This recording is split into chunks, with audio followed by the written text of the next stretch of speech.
Good evening friends, তোমরা সবাই কেমন আছো? আমার থাম্বনেলটা দেখে তো বুঝতে পেরেছো কার সাথে দেখা করতে যাচ্ছি। হ্যাঁ, তোমরা ঠিকই বুঝেছো, আমার ঠাকুমা শাশুড়ির সাথে দেখা করতে যাচ্ছি। তো আজকে হঠাৎই আমরা রেডি হয়ে নিলাম ঠাকুমাকে দেখতে যাব। কেননা ঠাকুমার শরীরটা ভীষণ খারাপ, তো অনেকদিন ধরে দেখা হয়নি আমাদের। আমরা কিন্তু একা যাচ্ছি না, আমি, ভাই, আমার পাপা, মাম্মা, আমার ননদ আর ননদের বর, আর আমার যেখানে যায় সবাই একসাথেই যাই। আর জানো তো, আমার ভাগ্যটা খুবই ভালো, আমি খুবই লাকি যে আমি এই বাড়ির বড় বউ। বললাম বলো তো আমি লাকি, কারণ এই বাড়িতে বিয়ে করে এসেছি বলে কিন্তু দাদু শ্বশুর, ঠাকুমা শাশুড়ি, এদের এদের আশীর্বাদ পেয়েছি, এদের ভালোবাসা পেয়েছি। এখন দেখো এই যে বাঁশের ব্রিজটা দেখতে পাচ্ছ, এটা এখন পার করতে হবে, ওপার যেতে হবে, সেই ইন্টারেস্টিং কিন্তু।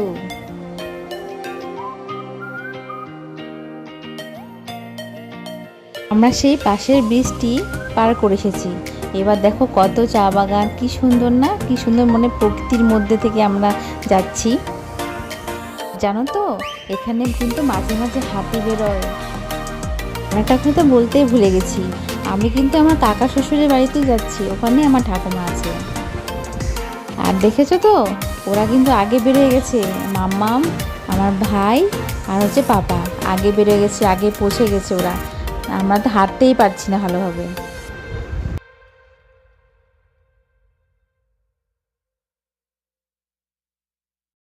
জানো তো, এরাও আমাকে ভীষণ ভালোবাসে। মানে বলতে গেলে আমার মানে হাজবেন্ডের যত আত্মীয় স্বজন আছে সবাই আমাকে ভীষণ ভালোবাসে। এখন আমি পৌঁছে গেছি, এবার আমার ঠাকুমা শাশুড়িকে তোমাদেরকে দেখাবো। দেখো কতটা শরীর খারাপ, আসলে বুড়ো হয়ে গেছে তো।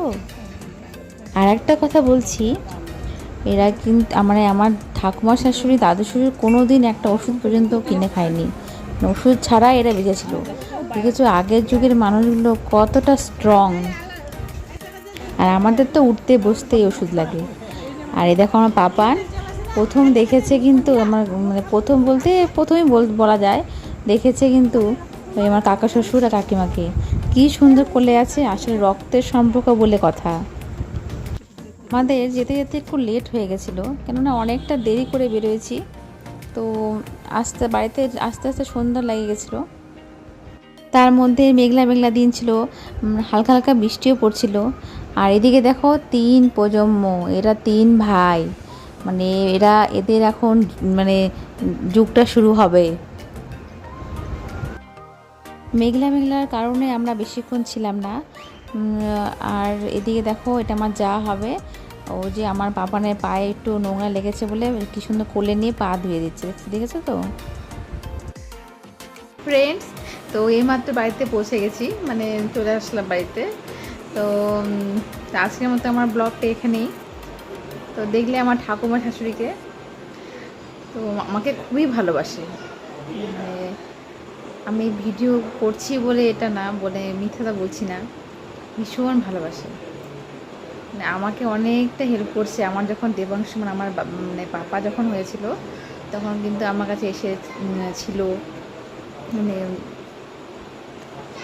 টুকিটাকি যে সেই সময় যেটুকু কাজ হয়, মানে এই বাচ্চার কাপড় সব গুছিয়ে মানে দেওয়া, সব কিছু মানে টুকিটাকি করতো আমার সাথে সাথে। আর আমাকে ভীষণ ভীষণ ভালোবাসে। মানে আমি এই বংশের বড় নাতি বউ, এই জন্য আমাকে ভীষণ ভালোবাসে। মানে এদের কাছ থেকে আমি যতটা ভালোবাসা পেয়েছি, মানে নিজে আত্মস্বজনের কাছেও পাইনি। এটা আমি আজকে অনলাইন বললাম তোমাকে দেখে। এই যে বাবান পটি করছে, হাই করে দাও। তো ঠিক আছে, তো পরের ভিডিওর জন্য একটু লাইক সাবস্ক্রাইব করে দিও, আর এই ভিডিওর জন্য করে দিও। তো আজকের মতন এটা বাই বাই, ভালো থেকো তোমরা।